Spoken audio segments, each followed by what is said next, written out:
ఈరోజు సంగంపల్లి గ్రామాలకి గ్రామ పంచాయతీ భవనం సొంత భవనాన్ని ఏర్పాటు చేసుకొని మమ్మల్ని ఆహ్వానించిన తాజా మాజీ సర్పంచ్ మా మల్లవ్వ గారికి వారి మరీ ముఖ్యంగా మా సంగంపల్లి గ్రామస్తులందరికీ కూడా శుభాకాంక్షలు తెలియజేస్తా ఉన్నాం. ఎవరికైనా కానీ మనకు ఆస్తులు ఉన్నా లేకున్నా కానీ ఆత్మాభిమానం బాగుండాలని ఉంటుంది. మరి ఇక్కడ ఏమైంది అంటే ఇన్నేళ్ళకి వెళ్ళి మా సంగంపల్లి కాడ ఎప్పుడు కూడా మా సోమరపల్లి అంజన కిందనే ఉండు అంజన ఉండే వరకు మా మల్లలకు మల్లవ్వకి ఎప్పుడు కూడా మాకు ఎప్పుడు చేస్తారు అంజన దగ్గరికి రాని మా మీనలకు ఉండే. ఇవాళ ఆఖరకు మా మల్లవ్వ చేతుల ముందట ఇవాళ కళ సాకారమైంది. కొత్త గ్రామ పంచాయతీ ఏర్పడ్డది. మీరు పాలించుకుంటున్నారు. మొదటి సర్పంచ్ అమ్మమ్మ మల్లవ్వ ఇవాళ ఈ గ్రామ పంచాయతీ ఏర్పాటు చేసుకున్నారు. మరి ఈ సందర్భంలో చాలాసార్లు ఇక్కడ రావడం, నేను కూడా ఆనాడు సంగంపల్లికి ప్రత్యేకంగా నేను కొంత ఎక్కువ కూడా చేస్తానని చెప్పిన. మరి మీ అందరికీ తెలుసు, నేను ఎమ్మెల్యేగా మొదటిసారి పోటీ చేసి కొద్ది ఓట్లతో ఓడిపోయినా కానీ మీ కుటుంబ సభ్యులు లెక్కనే ఉంటుంటే నన్ను అట్లనే ఆదరించి రాష్ట్రంలో అప్పటి ముఖ్యమంత్రి గారికి కూడా రిజల్ట్ రాలేదు. కేటీఆర్ సంజయ్ కుమార్ గెలిచిండని చెప్పి టీవీలో లక్ష్యం చేశారు. అందరికీ ధన్యవాదాలు. మొదటి రిజల్ట్ నాదే వచ్చింది. మీరందరూ అంటున్నారు. వింటున్నాక ఎలక్షన్లు వచ్చినాయి. దురదృష్టం ప్రపంచం అంతా కింద మీద అయింది. మనమే కాదు, కరోనా వచ్చింది. మన దగ్గరనే ఎవరింటి కోలం పోకుండా అయినా చుట్టం వచ్చేయలేదు, మనం రాణించలేదు, మనం పోయలేదు. సత్య కూడా ఏడుద్దామంటే పోలీసులు ఏడదీయకపోరు. అది దగ్గరకు పోతే నీకు అంటుకుంటుంది, నువ్వు ఆడుకోకందరు. లగ్గం చేస్తామంటే 40 మంది కంటే ఎక్కువ మందితో చేస్తే కేసు పెడతామనే పరిస్థితి ఉండే. అటువంటి పరిస్థితుల్లో నా ఎమ్మెల్యే సంగతి సాగింది. అయినా కానీ ఉన్నంతలో మీ మధ్యలో ఉన్నాం, కొన్ని పనులు చేసినాం. మీరందరు దయతోటి వేరే నియోజకవర్గాలలో మరి ఇప్పుడు గౌరవ పెద్దలు మీ అందరి పక్షాన రిటైర్డ్ బ్యాంక్ మేనేజర్ వెంకన్న మాట్లాడిండు. మీ గ్రామస్తులు కూడా కొన్ని మీరు నివేదించారు. దాంట్లో అతి ముఖ్యమైనది స్థల సమస్య. అందులో కొద్దిగా తహసీల్దార్ గారు చెప్పేదంటే దాంట్లో కొంత మానవీయ కోణంతో కూడా ఆలోచించాలి. ఇది సోమనపల్లి సంగంపల్లినప్పుడు రెండు కలిపి ఉన్న గ్రామ పంచాయతీ. అక్కడ దళితులకు, ఇక్కడ బీసీలు ఎక్కువ ఉంటారు. ఇద్దరికి ఇచ్చారు. అలా మీకు అందరికీ రూల్స్ తెలుసు, నేను చెప్పడం అవసరం లేదు. ఎవరు ఉన్నారో వాళ్ళకు ఉంటుంది, లేని వాళ్ళకు ఉంటుంది. రూల్ ప్రకారం మీరు అది కలెక్టర్ గారి దృష్టికి తీసుకెళ్ళి, కలెక్టర్ గారికి కూడా ఈ విషయంలో స్పష్టత ఉన్నది. నాతో మొన్న ఏదో మాటలలో ఖమ్మం జిల్లాలో ఎవరికైతే అలాట్ అయినాయో ఇండ్లల్లో వాళ్ళు ఉండకపోతే అవి తీసేసి వేరే వాళ్ళకి ఇచ్చామని చెప్పి జగిత్యాల డబుల్ బెడ్రూమ్ ఉద్దేశించి వారు చెప్పడం జరిగింది. అంటే కలెక్టర్ గారికి కూడా ఇట్లాంటి వాటిల్లో పట్టాలు ఇచ్చిన తర్వాత ఎవరు అర్హులు, తర్వాత ఎవరు అనర్హులు అవుతారు, అంటే ఎవరికి చెందదు, ఎవరికి చెందుతుంది అనే దాని విషయంలో అవగాహన ఉన్నది.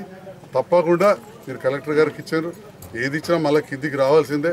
తహసీల్దార్ గారే మనకు జనరల్గా కస్టోడియన్ అంటారు. వారికి మెజిస్ట్రేట్ పవర్స్ ఉంటాయి.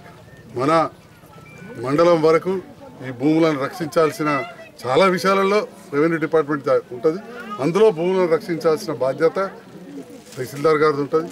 వారి డీటీ, ఆర్ఐలు, విఆర్ఓలు, విఆర్ఏలు, ల్యాండ్ సర్వేయర్ల సహకారం తీసుకుని ఆదేశించి తప్పకుండా వారు మీ ఇష్యూను సామరస్యంగా దాన్ని పరిష్కరిస్తారని చెప్పి నేను ఆశిస్తూ ఉన్నా. మరి అదేవిధంగా ఇక్కడ ఇంకా చాలా సమస్యలు ఉన్నాయని చెప్పారు. తప్పకుండా చేద్దాం. మీరందరూ కూడా చూసారు, గత 10 ఏళ్లలో చాలా మనం అభివృద్ధి చేసుకున్నాం. ఆ చేసుకున్న సందర్భంలో మనం చాలా నిధులు కొంత ఆదాయం ద్వారా, కొంత బ్యాంకుల ద్వారా సమకూర్చుకున్నాం. సో బ్యాంకులో ఇప్పుడు ఇంకా కొద్దిగా ఇచ్చేందుకు జర చేతులు లావట్లేదు, మీరు పేపర్లు కూర్చుంది. సో నిధులు సమకూర్చుకుంటూ తప్పకుండా రేవంత్ రెడ్డి గారు మొదటిసారి ముఖ్యమంత్రి కాబట్టి, కానీ మొదటిసారి గెలిచానే కాదు, వారు ఎమ్మెల్సీగా గెలిచి ప్రతిపక్షంలో ఉన్నారు. తెలుసు వారికి ఎట్లా చేయాలనేది. ఎమ్మెల్యే గెలిచారు, ప్రతిపక్షంలో ఉన్నారు. ఎంపీగా గెలిచి ఢిల్లీలో ప్రతిపక్షంలో ఉన్నారు.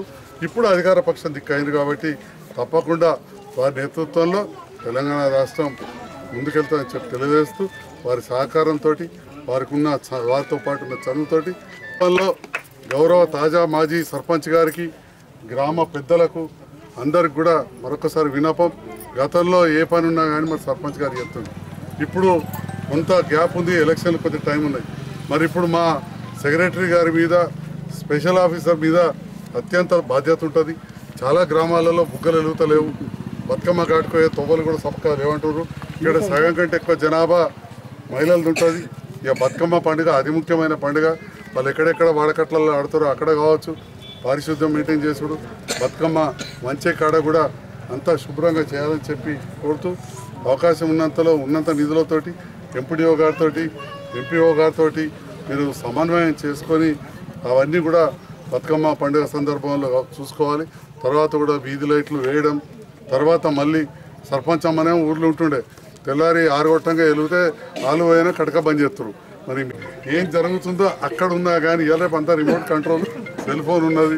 ఇక్కడ కార్మికులు ఉంటారు, వాళ్ళ ద్వారా కారోబార్ ద్వారా మీరు ఇక్కడ పారిశుద్ధ్యం కావచ్చు, మిగతా ట్రాక్టర్ మెయింటెనెన్స్ కావచ్చు, అవన్నీ కూడా ఇంటి పర్మిషన్లు ఇవ్వడం కావచ్చు, దాని ద్వారా వచ్చే కొంత ఆదాయం కావచ్చు, వాటన్నిటిని కూడా మీరు క్రోడీకరించుకొని ఈ గ్రామం నూతనంగా గ్రామ పంచాయతీగా ఏర్పడ్డది. పాతదే గ్రామం, మనమేం పొందుబాటు చేయలే, ఎప్పుడో పొందుబాటు అయినాయి. కానీ వాళ్ళు పరిపాలించుకోలే, ఇప్పుడు పరిపాలించుకుంటున్నారు, కొత్తగా బాగా చేసుకున్నారు. ఈ భవన నిర్మాణ ప్యాకెట్స్ అందరికి కూడా పేరు పేరున మరొకసారి హృదయపూర్వక ధన్యవాదాలు తెలియజేస్తున్నాను. Thank you. అయితే ఖచ్చితంగా ఎప్పుడైతే